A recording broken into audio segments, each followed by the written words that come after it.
For me, the 73 regular season wins.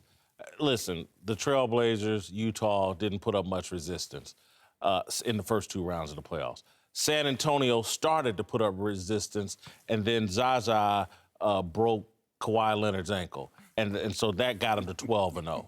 Now they're playing the Cleveland Cavaliers, and if they sweep the Cavaliers, that would be very impressive. But 73 wins over the course of a regular season is really impressive. I was glad they went for it. It didn't cost them the championship. Draymond Green cost them the championship. So to me, the 73 wins in the regular season more difficult. Well, I mean, my takeaway in the NBA has been, like in the NFL and hockey, because of the violence, you pretty much know every night guys are giving it everything they have or you can get hurt. We do know in baseball, because of the size of the games, the number of the games, you're never going to get ultimate urgency in the summer. Everybody gives you a reasonably similar effort. Basketball is the only sport in this country where, depending on the night, you don't get an equal effort in the regular season. There's no physical danger to worry about, and there's not 162 games. Stars sit out, you have a back-to-back, I'm rested, you're not.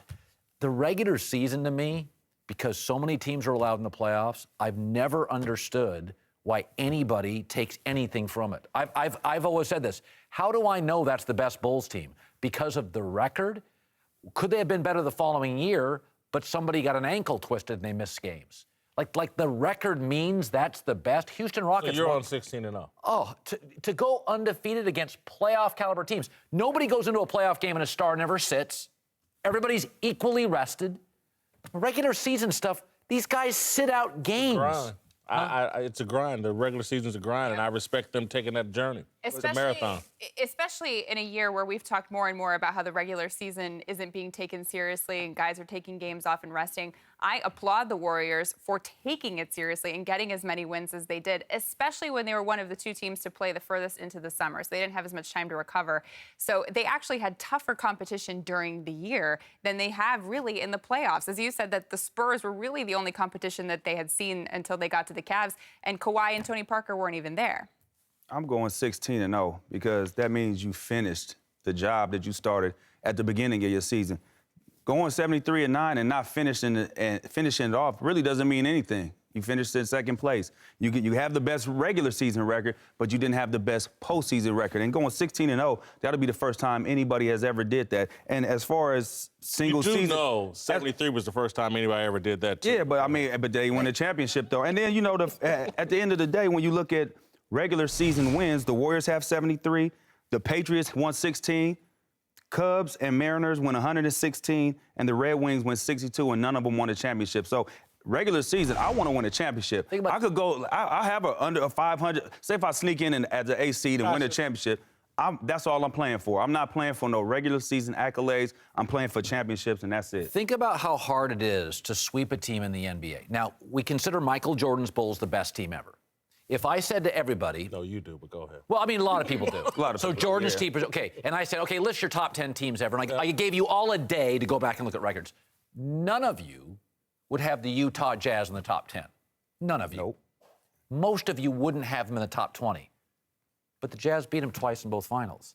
Because to beat the same group of guys 5, 6 times, there's psychological... If I fly into Denver... and I got better players, I beat you.